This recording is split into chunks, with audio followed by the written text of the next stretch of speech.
Friends, welcome to agri lover. मेरा नाम है नीतीश और मैं इस वीडियो में कुरुक्षेत्र में 2020 का एनालिसिस करूंगा, जो कि आपको बायलैंग्वेज होगी। और ये वेरियस एग्जाम जैसे कि UPSC, state PSC, AFO, NABARD, IBPS, RRB, SO, FCI इत्यादि एग्जाम में बहुत इंपॉर्टेंट होने वाली है, जिससे काफ़ी ज़्यादा क्वेश्चंस जो है पूछे जाने की संभावनाएं रहती हैं। तो आइए स्टार्ट करते हैं कुरुक्षेत्र में 2020 के बारे में।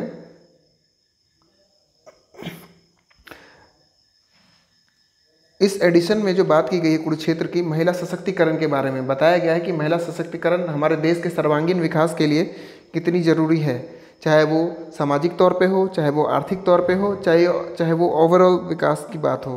तो नारी सशक्तिकरण जो है एक महत्वपूर्ण रोल अदा करता है, जिसमें सरकार ने बहुत सारे काम भी किए हैं और आगे भी अगर कई सारे कामों को अगर सरकार तरीके से करती है तो भारत की जीडीपी से लेकर आर्थिक विकास के साथ साथ सामाजिक विकास भी होगी और जो है महिलाओं की भागीदारी पुरुषों के बराबर की होगी। जो सबसे पहले इसमें है heading, role of women in agriculture and rural prosperity, यानी कृषि और ग्राम समृद्धि में महिलाओं की भूमिका को दिखाया गया है। इसमें हम देख सकते हैं स्क्रीन पे कि जीवंत अर्थव्यवस्था के लिए 50% आबादी का विभिन्न आर्थिक गतिविधियों में होना जरूरी होता है। जीडीपी में कृषि का योगदान जो है करीबन 15.5% का है, जिसमें महिलाओं का महत्वपूर्ण भागीदारी देखी जा सकती है।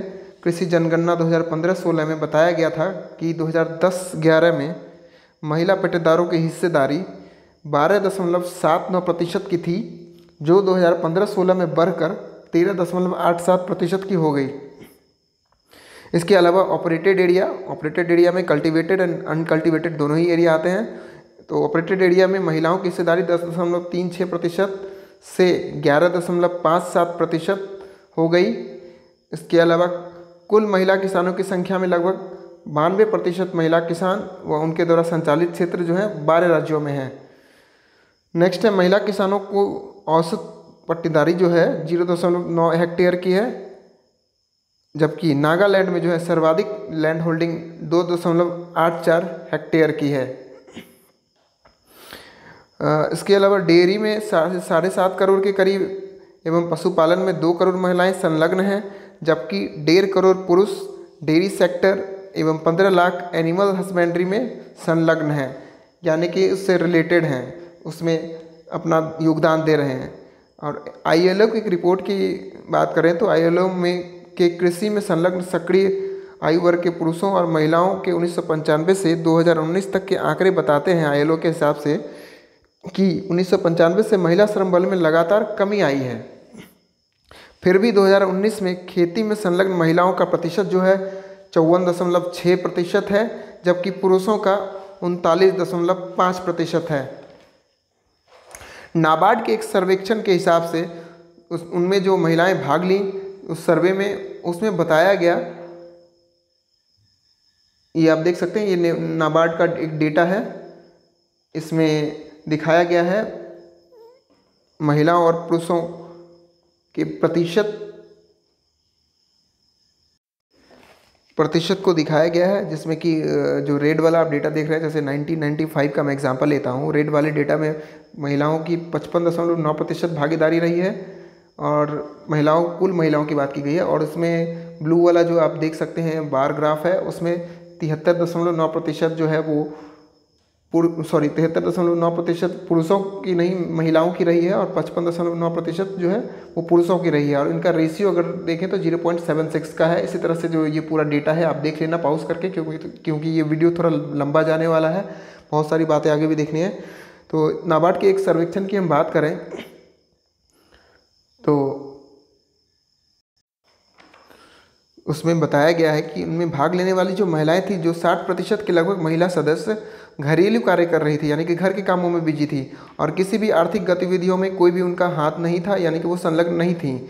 एक तरफ 1/4 से अधिक पुरुष, जिनमें किसान भी शामिल थे, वहीं सर्वेक्षण में भाग लेने वाली महिलाओं का केवल 1/20 यानी कि 4.8% भाग, 1/20 का मतलब 4.8% भाग स्वरोजगार कर रहा था, मतलब सेल्फ एम्प्लॉयड था।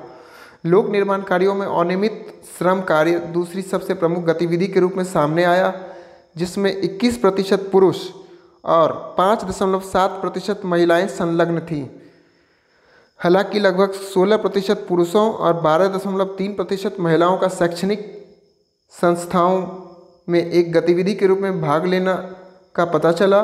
वहीं नियमित वेतनकर्मी के रूप में जो है 14% पुरुष और 3.2% महिलाएं थीं, क्योंकि लगभग 60% महिलाएं घर के कार्यों में लगी थीं, इसलिए ये परसेंटेज है। ग्रामीण महिलाओं में वित्तीय अनुशासन का अभाव देखा गया, जिसमें कि सर्वेक्षण में जो भाग ली महिलाएं, उनमें सर्वेक्षण में भाग लेने वाली 53.5% से अधिक महिलाओं का वित्तीय जानकारी का अच्छा खासा था, मतलब अच्छी खासी नॉलेज थी उनको वित्तीय जानकारी के बारे में या फाइनेंशियल नॉलेज के बारे में अगर बात की जाए तो। और लगभग जो है पुरुष का जो परसेंटेज था 57.7% था, वो करीबन उनके आसपास ही था। इसके अलावा ग्रामीण महिलाओं को जुटाने की बात की जाए, मोबिलाइजिंग की, तो उसमें ग्रामीण विकास मंत्रालय के राष्ट्रीय ग्रामीण आजीविका मिशन के माध्यम से ग्रामीण महिलाओं और महिला किसानों तक पहुंच एक महत्वपूर्ण उपलब्धि बताई गई है। दिसंबर 2019 तक मिशन के तहत सेल्फ हेल्प ग्रुप में जुटाई गई कुल ग्रामीण महिलाओं की संख्या जो है 6.47 करोड़ थी।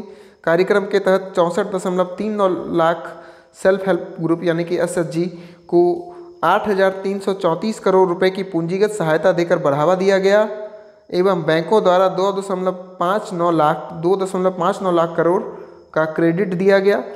सेल्फ हेल्प ग्रुप के अलावा 63 लाख महिला किसानों को आजीविका के लिए सहायता प्रदान की गई। मूल्य श्रृंखला के पहल के तहत 1.47 लाख SHG सदस्यों को सहायता प्रदान की गई।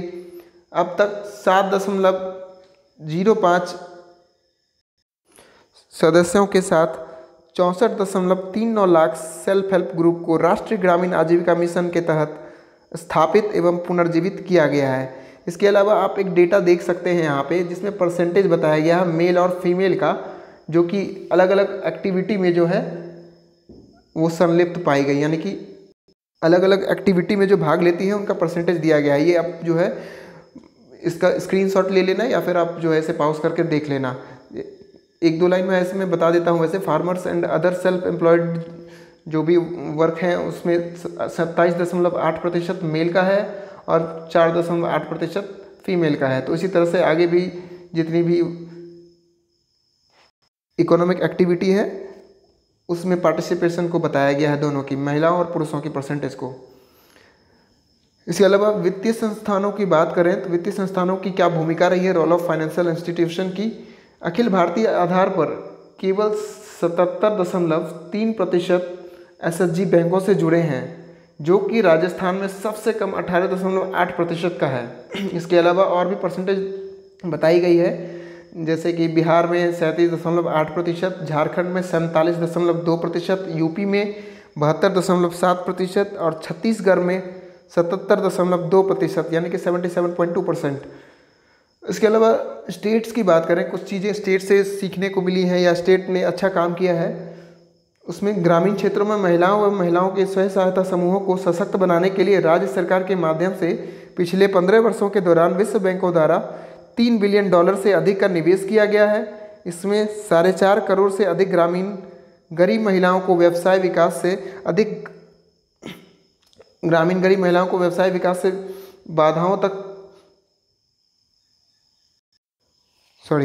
विकास सेवाओं तक पहुंचाने का अवसर प्रदान किया।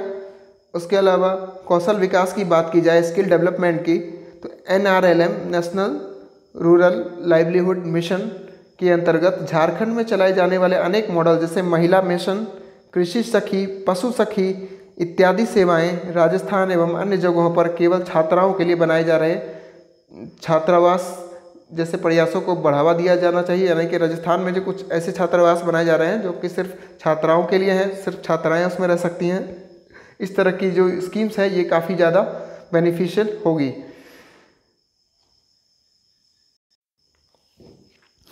इसके अलावा कुल कार्यबल की बात करें तो कुल कार्यबल में केवल 27% वयस्क महिलाओं को 2012 में नौकरी दी गई थी या मिली थी और लगभग 2 करोड़ महिलाएं 2005 और 2012 के दौरान कार्यबल से वापस लौट गई, यानी कि उन्होंने रिज़ाइन कर दिया या जॉब से वापस लौट गई किसी कारण से। महिला श्रम बल में भारत जो है 131 देशों में 120वां स्थान रखता है।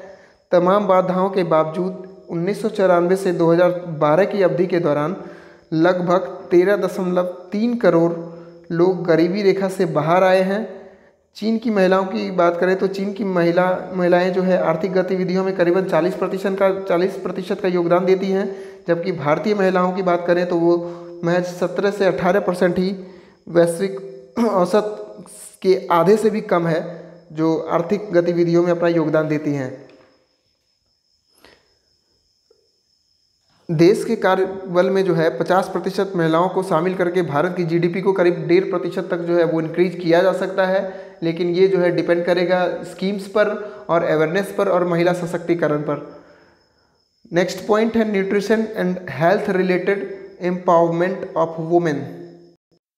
इसमें बताया गया है राष्ट्रीय परिवार स्वास्थ्य सर्वेक्षण 4 की जो रिपोर्ट आई थी, 4th पार्ट जो आया था रिपोर्ट का 2015-16 के अनुसार 15 से 49 वर्ष की आयु की महिलाओं में से 22.9% जो है कम वजन वाली पाई गई, जो उनका औसत वजन होना चाहिए जो BMI बताया गया है स्क्रीन पे 18.5 kg पर मीटर स्क्वायर से भी कम पाया गया, और 53.1% जो है एनीमिया ग्रस्त पाई गई, और सिर्फ 21% प्रेग्नेंट महिलाओं को अटेंशनल केयर जो है वो मिल पाया। इसके अलावा सैंपल रजिस्ट्रेशन सिस्टम के अनुसार जो है 2015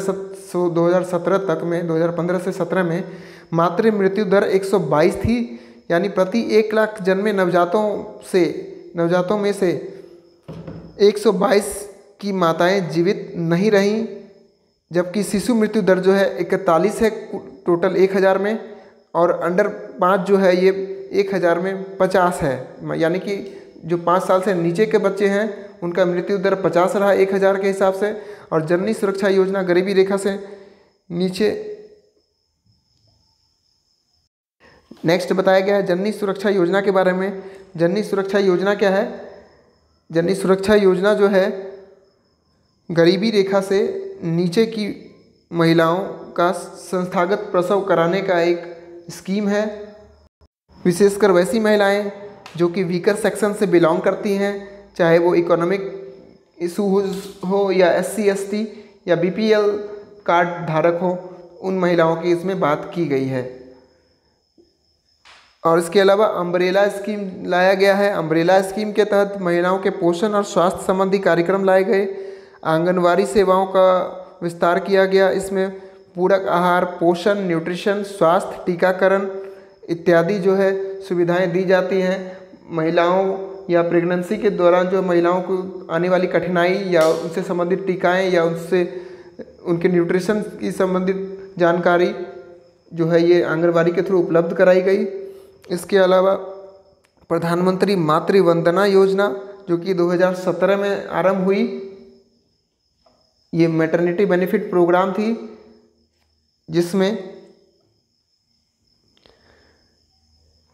जिसके अंतर्गत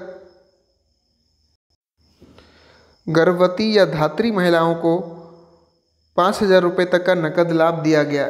इसके अंदर में जो है कुछ कंडीशंस फुलफिल करने होते हैं, जैसे कि अर्ली रजिस्ट्रेशन ऑफ प्रेगनेंसी का जो है वो पहले का रजिस्ट्रेशन करना होता है, पहले ही रजिस्ट्रेशन करना होता है। Antenatal checkup, child birth registration and completion of first cycle of vaccination का जो साइकिल होता है वो पूरा साइकिल पूरा होने के बाद में, लेकिन इसमें कंडीशन ये है कि वो पहले चाइल्ड के लिए है सिर्फ।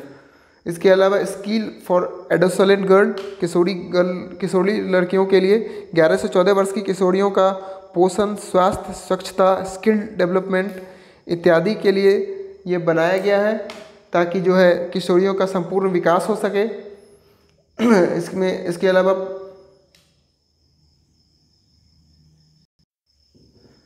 इसके अलावा इंटीग्रेटेड चिल्ड्रन प्रोटेक्शन स्कीम, ये शायद इसमें स्क्रीन पे टाइप नहीं हो पाया, फिर भी मैं बता देता हूँ। इंटीग्रेटेड चिल्ड्रन प्रोटेक्शन स्कीम के तहत कठिन परिस्थितियों में बच्चों के लिए सुरक्षात्मक वातावरण तैयार करना है, यानी कि अलग अलग परिस्थितियों के लिए अलग अलग तरीके से सुरक्षा प्रदान करना है। इसके अलावा नेक्स्ट है पोषण अभियान, जो कि 2017 में लॉन्च की गई थी।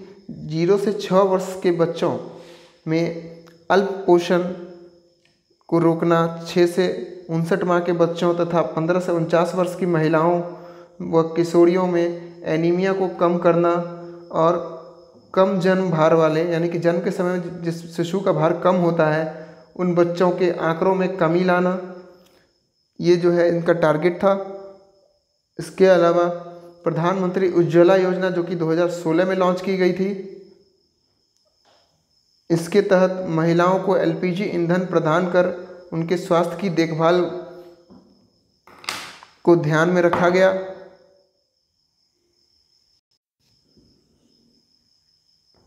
यानी कि जो निचले तबके की महिलाएं हैं या फिर इकोनॉमिक रूप से सक्षम नहीं हैं, वैसी महिलाओं जो कि लकड़ियों पर या फिर कोयले पर या फिर इस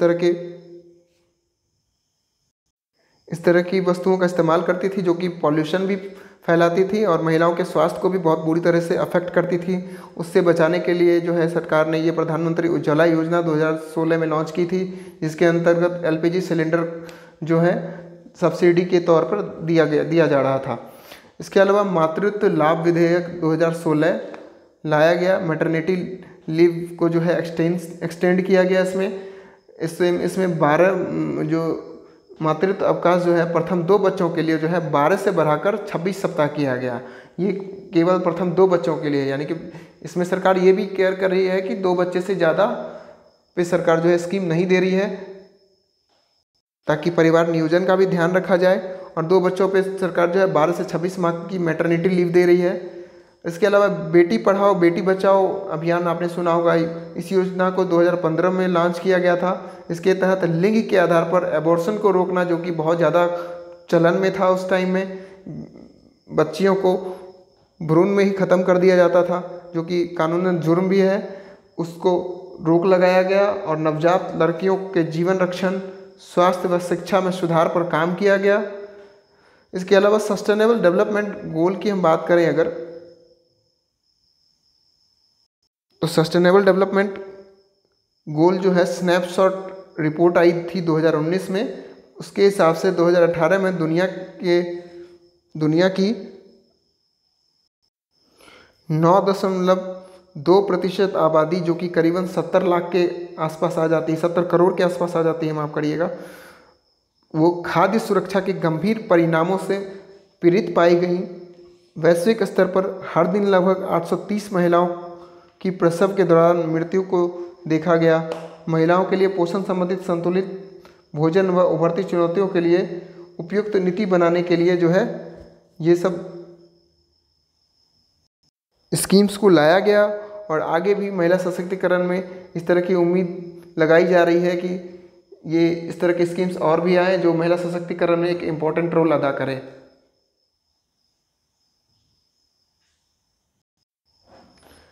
नेक्स्ट है जेंडर बजटिंग। जेंडर बजटिंग जो है लैंगिक समानता सुनिश्चित करने में काफ़ी मददगार साबित हो रही है। आप देख सकते हैं यहाँ पे जेंडर बजटिंग के ही कुछ परिणाम यहाँ पे हैं। मेल और फीमेल दोनों का बताया गया है इस चार्ट में या इस टेबल में। लेबर फोर्स पार्टिसिपेशन जो है उनका परसेंटेज दिखाया गया, जो कि 15 से ज़्यादा उम्र की मेल या फीमेल का दिखाया गया है। फीमेल में 27% है और मेल में 80% है। और लोकसभा की बात करें तो 12.1% फीमेल हैं और 87.9% जो है मेल हैं। राज्यसभा में 12.6% फीमेल और 87.4% मेल हैं। सुप्रीम कोर्ट की बात करें तो 3.4% फीमेल और जो है 96.6% जो है मेल हैं। और हाई कोर्ट में 9.8% फीमेल और 90.2% मेल हैं। निश्चित तौर पे अभी भी डेटा यही कह रहा है कि मेल का जो है प्रेजेंटेशन कुछ ज़्यादा है, लेकिन वो धीरे धीरे बहुत सारी स्कीम्स के कारण, जागरूकता के कारण जो है वो धीरे धीरे इक्वल लेवल में आएगी। जेंडर बजटिंग की बात करें तो जेंडर बजटिंग जो है महिलाओं को बढ़ावा देने के लिए विभिन्न उद्देश्यों को पूरा करता है। 2005-6 से जो है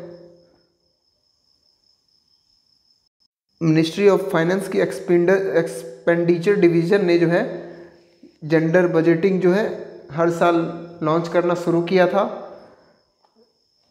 जेंडर बजटिंग की बात करें तो एक पावरफुल टूल है जो कि महिलाओं को सर्वांगीण विकास के लिए या आर्थिक विकास के लिए, चाहे सामाजिक विकास के लिए समान अवसर प्रदान करता है। जेंडर बजटिंग में जो है 2 पार्ट आते हैं। एक में पार्ट ए में देखेंगे हम क्या होता है। पार्ट ए में जो है वैसे स्कीम्स रहते हैं महिलाओं के लिए जो कि कम्प्लीटली महिलाओं के लिए होते हैं, 100% महिलाओं के लिए रिजर्व होते हैं। और पार्ट बी में क्या होता है, वो प्रो वुमेन स्कीम होती है जिसमें 30%, कम से कम 30% जो है महिलाओं की एलोकेशन जो है इसमें ज़रूरी होती है, या कम से कम 30% जो है रिजर्व होती है। के अलावा कुछ डेटा है मैं खुद बोल देता हूँ। विश्व भर में पुरुषों की तुलना में जो है 3 गुना महिलाएं अवैतनिक कार्य यानी कि बिना सैलरी के जो है काम कर रही हैं। तो भारत में यह 98 गुना अधिक 9.8 गुना अधिक है। वर्ष 2005-06 से वित्त मंत्रालय की व्यय विभाग बजट परिपत्र के विभाग के रूप में जेंडर बजटिंग कार्य करता है। इसके अलावा कुछ बजटिंग में जो है कुछ नेगेटिव ग्रोथ भी देखी गई है, लेकिन ये बहुत कम देखी गई है। वो डेटा आप यहाँ पे देख सकते हैं। ये एक नेशनल फैमिली हेल्थ सर्वे के हिसाब से जहाँ पे जेंडर बजटिंग अपनाया गया वहाँ पे वायलेंस जो है, स्पाउसल वायलेंस जो है, घरेलू हिंसा जो है वो 7% जो है डिक्लाइन हुआ।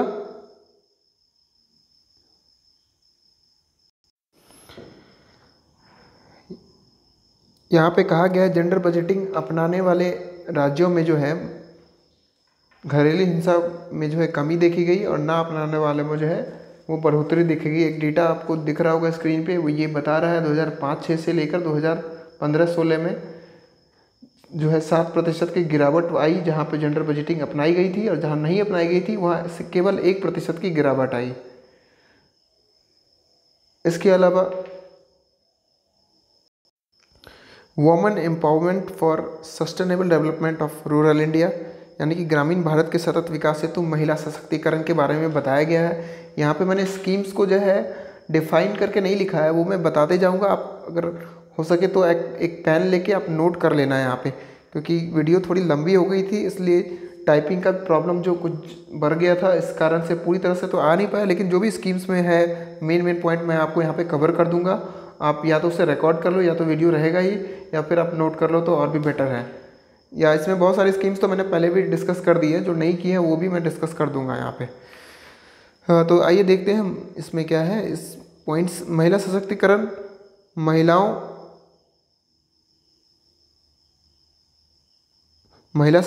महिलाओं को व्यक्तिगत, आर्थिक, सामाजिक, राजनीतिक एवं अन्य सभी प्रकार से स्वतंत्रतापूर्वक निर्णय लेने एवं उन्हें आत्मनिर्भर बनाकर खुशहाल व आत्म सम्मान का जीवन प्रदान करने में महत्वपूर्ण भूमिका अदा करता है और उन्हें इंडिपेंडेंट बनाता है।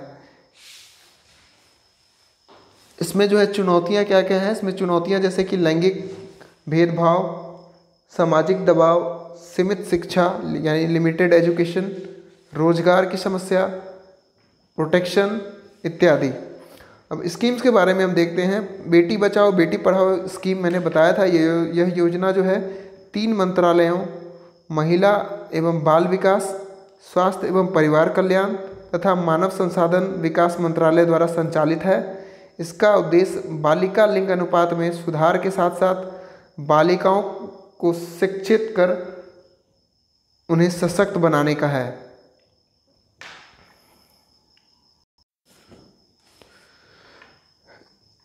इसके अलावा वन स्टॉप सेंटर की बात की गई है। इसमें है हिंसा से प्रभावित महिलाओं को जो है सुरक्षा प्रदान किया जाता है। इस सेंटर में महिलाएं अपनी जो है कंप्लेन कर सकती हैं और उन्हें स्पेशल प्रोटेक्शन की सुविधा है। नेक्स्ट है महिला हेल्पलाइन। इस योजना को वन स्टॉप सेंटर से जोड़कर 24 घंटे की दूर संचार सेवाएं प्रदान की गई है, जैसे कि इसमें पुलिस, अस्पताल इत्यादि तरह की जो सेवाएं वो इंक्लूडेड हैं या शामिल हैं। इसे टोल फ्री नंबर भी जारी किया गया है। इससे 24/7 टोल फ्री नंबर जारी किया गया है, जिसके अंतर्गत महिलाएं कभी भी कॉल कर जो है अपनी समस्याओं को रख सकती हैं। और नेक्स्ट है महिलाओं को प्रशिक्षण एवं रोजगार सहायता हेतु कार्यक्रम। 16 वर्ष से अधिक की बालिकाओं एवं महिलाओं को कौशल विकास का प्रशिक्षण जो है इसमें दिया जाता है, ताकि महिलाएं सेल्फ इंडिपेंडेंट बने और सेल्फ एम्प्लॉयड बने, अपनी रोजगार जो है वो खुद पैदा करें। इसके अलावा काजी महिलाओं के लिए जो है छात्रावास या आवास की व्यवस्था की गई है।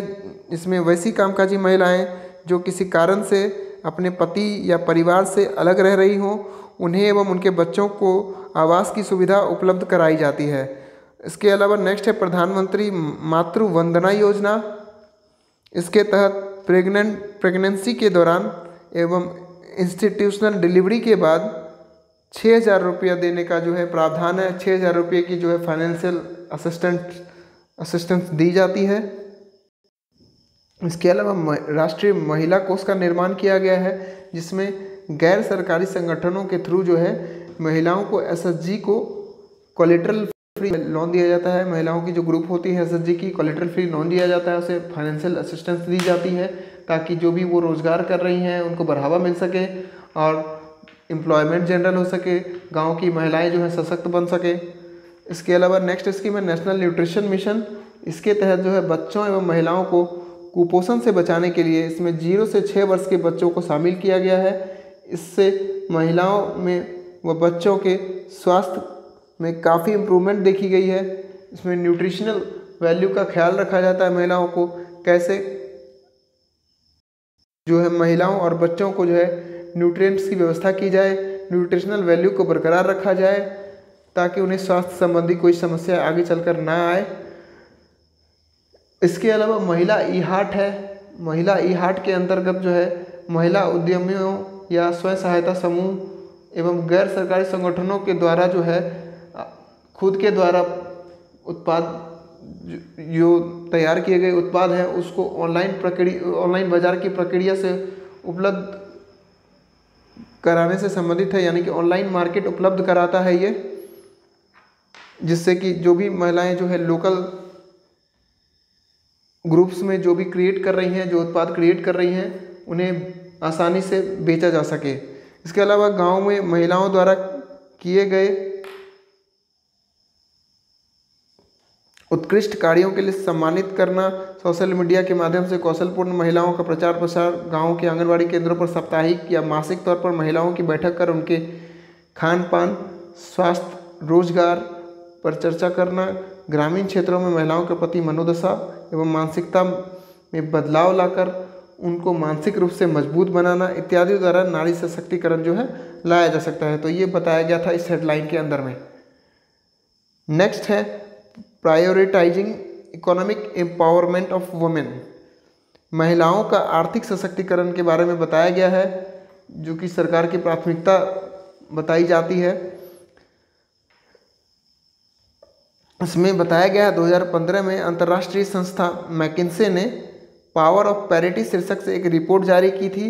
इसमें कहा गया कि लैंगिक समानता को बढ़ावा देकर भारत 2025 तक अतिरिक्त $700 बिलियन जीडीपी जोड़ सकता है, जिससे देश की वार्षिक जीडीपी में 1.4% तक की वृद्धि हो सकती है। इसके अंतर्गत किए जाने वाले जो प्रयास हैं, पहला सामाजिक प्रयास है। यह उन पितृसत्ता यानी कि जो फादर बेस्ड होती है, पितृसत्ता और सामाजिक मानदंडों के मुकाबला करने के लिए आवश्यक है। जो सामाजिक प्रयास है ये इसके बारे में बताया गया है। इसमें एग्जाम्पल है मातृत्व लाभ, जो मैंने बताया था अभी आपको, 12 से 26 सप्ताह कर दिया गया है मातृत्व अवकाश को। और इसके अलावा घर में काम यानी कि घर से काम को बढ़ावा देकर ये किया जा सकता है। सी बॉक्स की व्यवस्था, सी बॉक्स जो है किसी भी कार्य क्षेत्र में महिला एक्सप्लॉयटेशन को रोकता है। यह अधिनियम 2013 में लाया गया था। यह इलेक्ट्रॉनिक बॉक्स द्वारा शिकायत दर्ज करने की एक प्रणाली कही जा सकती है। इसके अलावा वन स्टॉप सेंटर की बात की गई है। वन स्टॉप सेंटर चरणबद्ध तरीके से निजी और सार्वजनिक दोनों जगहों पर हिंसा से प्रभावित महिलाओं को शिकायत दर्ज करने का एक मंच तैयार किया गया है। नेक्स्ट है बेटी बचाओ बेटी पढ़ाओ अभियान, मैंने अभी अभी बताया था, वो आप देख लेना। इसके अलावा नेक्स्ट है शैक्षणिक एवं कौशल संबंधी जो पहले हैं उसके बारे में देखते हैं। Educational and skilling interventions. इसमें पहला है प्रधानमंत्री विद्या लक्ष्मी कार्यक्रम, छात्रवृत्ति और साथ ही शैक्षणिक ऋण योजनाओं के प्रबंधन और निगरानी के लिए पूर्णतः सूचना प्रौद्योगिकी आधारित छात्रवृत्ति, माफ कीजिएगा, प्रौद्योगिकी यानी कि टेक्नोलॉजिकल बेस्ड जो छात्राएं हैं उनको वित्तीय सहायता प्रदान करने का एक प्राधिकरण है। इसके अलावा कॉलेज और विश्वविद्यालयों के छात्रों के लिए केंद्रीय क्षेत्र छात्रवृत्ति योजना, जिसके अंतर्गत 82,000 छात्रवृत्ति के लक्ष्य का 50% भाग लड़कियों के लिए निर्धारित किया गया है। इसके अंतर्गत स्नातक स्तर पर 10,000 और पोस्ट ग्रेजुएट लेवल पर 20,000 रुपये प्रति वर्ष। इसके अलावा व्यवसाय संबंधित अध्ययन करने वाले छात्रों को चौथे एवं 5वें वर्ष में 20,000 रुपये प्रति वर्ष की असिस्टेंस दी जाती है, यानी सहायता दी जाती है। इसके अलावा पोस्ट ग्रेजुएट इंदिरा गांधी एकल पुत्री छात्रवृत्ति है। परिवार में अकेली कन्या के लिए 3100 रुपये प्रति माह की फेलोशिप की व्यवस्था की गई है इसमें। नेक्स्ट स्कीम है प्रधानमंत्री कौशल विकास योजना, मैंने बताया था इसमें प्रधानमंत्री prime minister skill development programme के अंतर्गत जो है स्किल डेवलपमेंट का काम किया जाता है।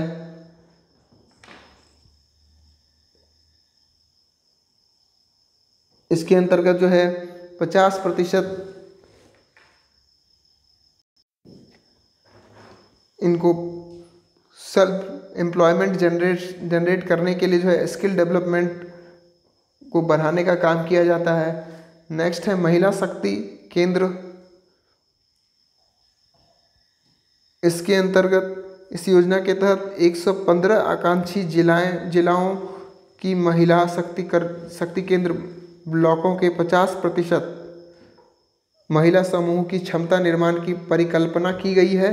यानी कि महिला सशक्तिकरण का ये जो पार्ट है, यानी कि 115 आकांक्षी जिलों के 50% जो ब्लॉक हैं उनके महिला समूहों की क्षमता निर्माण की परिकल्पना इसमें की गई है। इसके अलावा support to training and employment programme for women के अंतर्गत महिलाओं के लिए प्रशिक्षण एवं रोजगार का कार्यक्रम है। इसमें 16 वर्ष से अधिक की महिलाओं को कृषि, बागवानी, खाद्य प्रसंस्करण, हथकरघा, कंप्यूटर, IT सेवा इत्यादि में कौशल प्रदान किया जाता है। इसके अलावा उद्यम संबंधी कार्यक्रम के बारे में बताया गया है। एंटरप्रेन्योरल इंटरवेंशंस, प्रधानमंत्री मुद्रा योजना, बिना गारंटर के छोटे उद्यमियों को 10 लाख रुपए का ऋण प्रदान किया जाता है, जिसमें 70% महिलाएं रजिस्टर्ड हैं। इसके अलावा स्टैंड अप इंडिया स्कीम है। इसमें अनुसूचित जाति या जनजाति के कम से कम एक महिला को प्रति बैंक खाता 10 लाख से 1 करोड़ के बीच ऋण की सुविधा देती है। योजना के तहत 81% लाभार्थी महिलाएं हैं। अगर नॉन इंडिविजुअल्स को लोन लेना हो तो 51% शेयर उस उद्यम में SC ST या महिला का होना आवश्यक होता है। महिला ई-हाट के बारे में बताया गया था, उसकी भी चर्चा इसमें की गई है, वो आप देख लेना। प्रधानमंत्री रोजगार सृजन कार्यक्रम की बात इसमें की गई है। सॉरी, ये पॉइंट शायद मिस हो गई है, मैं बता देता हूँ। प्रधानमंत्री रोजगार सृजन कार्यक्रम, इस योजना के तहत ग्रामीण क्षेत्र की महिला उद्यमियों के लिए 35% एवं शहरी क्षेत्र के लिए 25% की अनुदान दी जाती है, यानी कि सब्सिडी दी जाती है। महिला उद्यमिता मंच के बारे में बताया गया है। वुमेन एंटरप्रेन्योरशिप प्लेटफॉर्म के बारे में, यह उद्यमशीलता की आकांक्षाओं को साकार करने में सक्षम बनाने वाला पोर्टल है। इसका उद्देश्य इंक्यूबेशन, उद्यमशीलता कौशल, विपणन सहायता, वित्त पोषण और फाइनेंशियल असिस्टेंस प्रदान करना है। नेक्स्ट है वित्तीय सुरक्षा कार्यक्रम यानी कि फाइनेंशियल सिक्योरिटी इंटरवेंशंस। प्रधानमंत्री जनधन योजना इसमें पहला स्कीम है। यह योजना काफ़ी किफ़ायती तरीके से financial service, banking service, policy, pension scheme इत्यादि तक जो है पहुंच आसान बनाती है।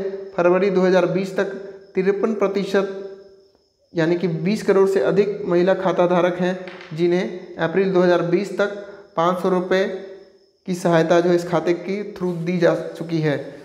और अभी भी प्रधानमंत्री जनधन योजना के तहत जो है अकाउंट ओपनिंग जो है वो स्टार्ट है। नेक्स्ट स्कीम है अटल पेंशन योजना। गरीब और वंचित वर्ग के लोगों के लिए 60 साल के बाद 1,000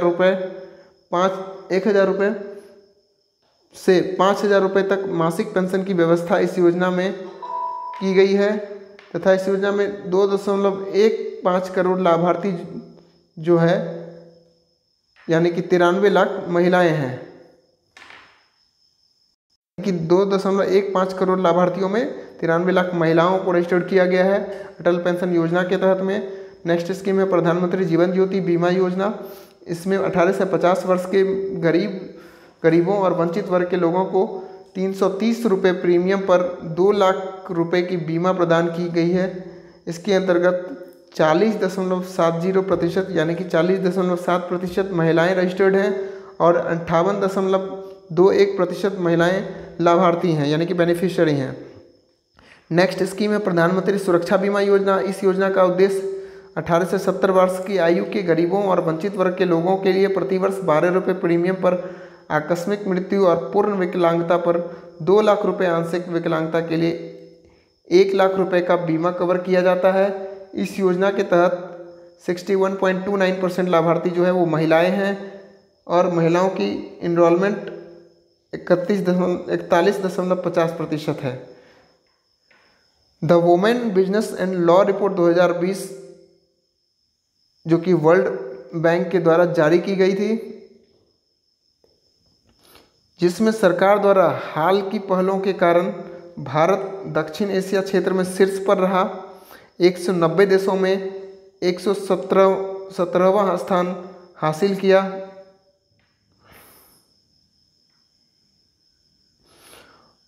साथ ही हर साल जो है 4% की वृद्धि भी रिकॉर्ड की जा रही है। नेक्स्ट बताया गया है आशा कर्मियों के बारे में। आशा कर्मी जो है भारत के लिए कैसे आशा की किरण बनकर आई हैं, महिला सशक्तिकरण में उनका कितना महत्वपूर्ण योगदान है। स्वास्थ्य एवं परिवार कल्याण मंत्रालय के मुताबिक राष्ट्रीय ग्रामीण स्वास्थ्य मिशन के तहत प्रत्येक 1,000 की आबादी वाले गांव में एक सामुदायिक स्वास्थ्यकर्ता उपलब्ध कराए जाने का लक्ष्य है। ये पोषण, बुनियादी सफाई, स्वच्छता के तरीके, जीवन एवं कामकाज की स्वस्थ स्थितियों के बारे में अवेयर कराती हैं। अब तक ये 7 लाख से ज़्यादा गाँवों में जो है वो आ चुकी हैं। आशाकर्मी को जो है एक किट भी उपलब्ध कराया जाता है।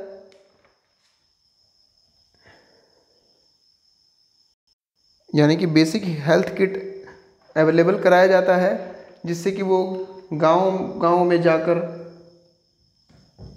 बेसिक जो नीड्स हैं स्वास्थ्य की उनको पूरा कर सकें। और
घर में प्रसव कराने का जो है व्यवस्था भी ये आशा कर्मी उपलब्ध कराती हैं।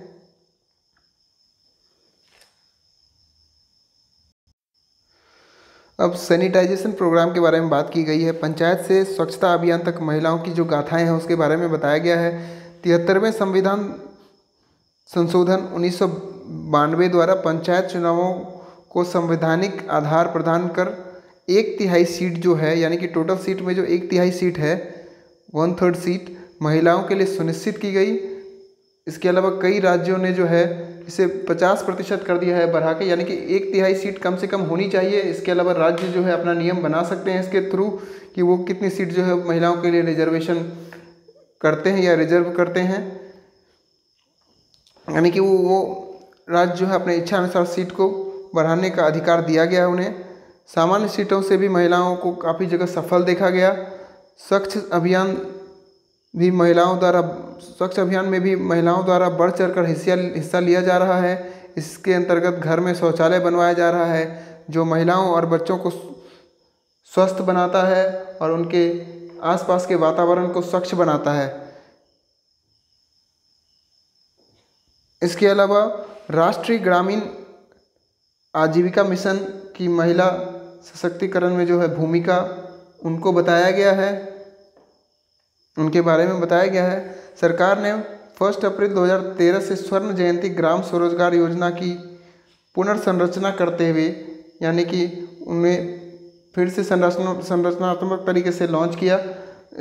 उसके स्थान पर जो है दीनदयाल अंत्योदय योजना राष्ट्रीय ग्रामीण आजीविका मिशन नाम से एक नया प्रोग्राम स्टार्ट किया। इसका लक्ष्य जो है 9 करोड़ ग्रामीण गरीब परिवारों को चरणबद्ध तरीकों से स्वयं सहायता समूह के अंतर्गत लाकर उन्हें दीर्घकालीन समर्थन प्रदान करना रखा गया था।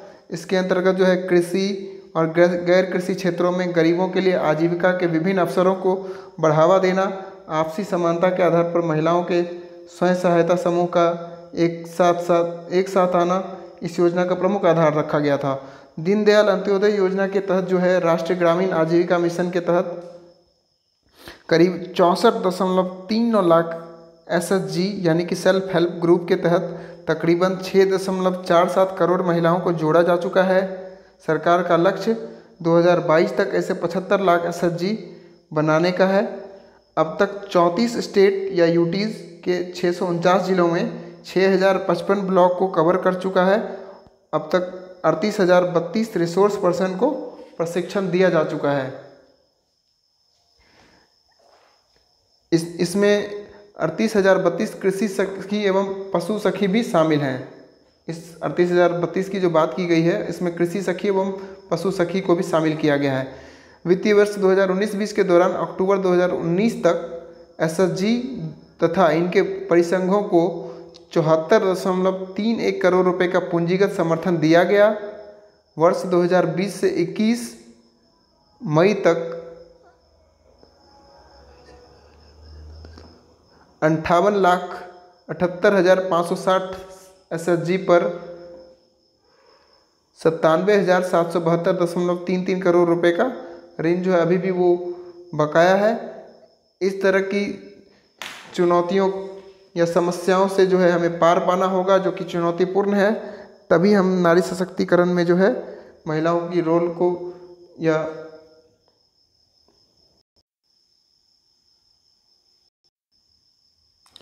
तो ये है सोलर स्कीम, यानी कि मैंने अभी बताया इसमें सोलर स्कीम में जो है 70 लाख स्टडी लैंप जो है ऐसे बच्चों को दिया जाना है जो कि इलेक्ट्रिसिटी से वंचित हैं, ताकि उन्हें स्टडी में किसी प्रकार की समस्या ना हो। और इससे जो है आजीविका मिशन की महिलाएं तैयार कर रही हैं, जिसमें कि 7,607 महिलाओं को रोज़गार मिला है। और इसमें 700 रुपये वाला जो लैंप है वो मात्र 100 रुपये की कीमत में डिस्ट्रीब्यूट किया जाता है। नेक्स्ट है जेम पोर्टल के बारे में बताया गया है। इसके तहत जो है ई मार्केट प्लेस का शुभारंभ किया गया है। इसमें सरस संग्रह SHG द्वारा बनाए गए जो दैनिक उपयोग की वस्तुएं हैं उनके उत्पादों को प्रदर्शित किया जाता है। इसका उद्देश्य ग्रामीण क्षेत्रों के SHG को सरकारी खरीदारों तक पहुंचाने का है और बाजार उपलब्ध कराने का है। पहले चरण में 11 राज्यों के 913 एसएचजी पहले से ही विक्रेताओं के रूप में पंजीकृत किए जा चुके हैं और 442 उत्पादों की जानकारी पोर्टल पर अपलोड की जा चुकी है। द सारस कलेक्शन का उद्घाटन 4 मई 2020 को नरेंद्र सिंह तोमर द्वारा किया गया था। इस पहल के तहत 5 उत्पाद श्रेणियों को रखा गया है, जिसमें हस्तशिल्प, हस्तकरघा और वस्त्र, कार्यालयों में इस्तेमाल होने वाले सामान, किराना और पेंट्री, व्यक्तिगत देखभाल और साफ सफाई की श्रेणी में सूचीबद्ध किया गया है। इससे पहले कृषि उत्पादों के परिवहन में सुगमता लाने के लिए जो है किसान रथ मोबाइल ऐप लॉन्च किया गया। वो मैंने पिछले महीने के करंट अफेयर में कवर किया हुआ है, आप वो वीडियो ज़रूर देख लेना।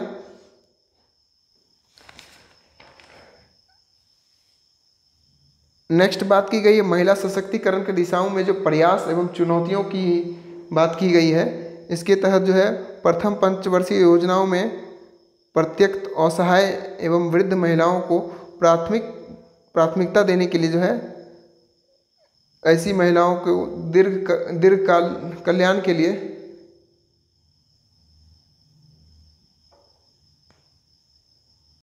माफ कीजिएगा, मतलब दीर्घ कल्याण के लिए लंबे समय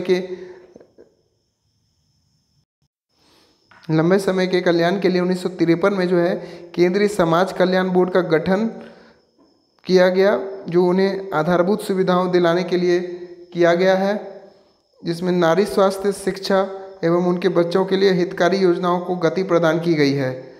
राष्ट्रीय महिला कोष की स्थापना कर महिलाओं को व्यवसाय आरंभ करने के लिए आर्थिक सहायता दी गई। बच्चों की सुरक्षा के लिए बाल संरक्षण योजना का क्रियान्वयन किया गया। नेशनल चाइल्ड हेल्पलाइन इमरजेंसी सेवा जो है वो स्टार्ट की गई। महिलाओं के सेक्सुअल एक्सप्लॉयटेशन को रोकने के लिए पॉक्सो एक्ट लाया गया। दहेज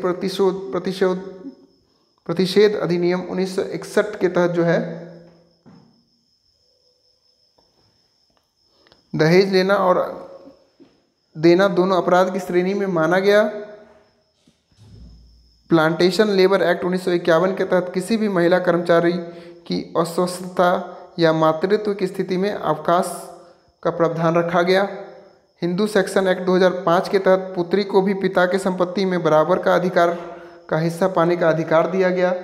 1959 में बलवंत राय मेहता कमेटी के सिफारिशों के आधार पर त्रिस्तरीय पंचायती राज व्यवस्था में महिलाओं की भागीदारी सुनिश्चित करने के लिए 1992 में 73वां संवैधानिक संशोधन अधिनियम पारित किया गया। पंचायती राज की क्रियाकलापों और पारदर्शिता लाने के लिए, यानी कि पंचायती राज की जो क्रियाकलापें हैं, जो भी एक्टिविटीज़ हैं, उनकी जो भी काम होता है पंचायती राज के अंदर में, उनमें पारदर्शिता लाने के लिए जो है ई ग्राम स्वरोजगार पोर्टल का शुभारंभ किया गया, जिसमें सारी डिटेल दी जाती हैं किस पंचायती राज के अंदर में जो भी लोग आते हैं उन्होंने क्या काम किया, कितने राशि का काम किया, कहाँ कहाँ पे काम किया, कितने लोग उसमें इन्वॉल्व हैं। तो ये सारी जानकारी आपको इस पोर्टल के थ्रू उपलब्ध कराई गई, जिससे कि पारदर्शिता बनी रहे। और इसमें किसी भी ग्राम पंचायत स्तर के कार्यों का विवरण जो है देखा जा सकता है। स्वामित्व नामक योजना अंतर्गत जो है भूमि पर अवैध कब्जा को रोकने के लिए ड्रोन द्वारा भूमि की मैपिंग कराई जाएगी। और राष्ट्रीय महिला आयोग का तो गठन किया गया है। महिलाओं के साथ किसी भी अप्रिय स्थिति या घटनाओं को देखते हुए महिला आयोग का गठन किया गया, जिसके अंतर्गत महिलाओं के हित के लिए कड़े कदम उठाए गए हैं। भारत सरकार ने महिलाओं को गंभीरता से लेते हुए 3 तलाक यौन अपराध अधिनियम 2012 को संसद में पारित किया और अब जो है 3 तलाक का जो सिस्टम है वो समाप्त हो गया।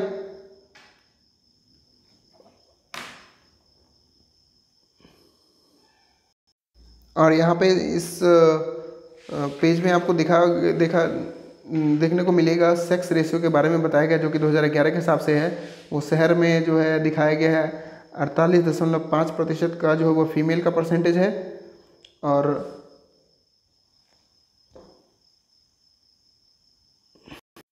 949 जो महिलाएं हैं वो प्रति 1000 पुरुषों पर शहरी क्षेत्र में है, और 929 महिलाएं जो है वो प्रति 1000 पे अर्बन एरियाज में है।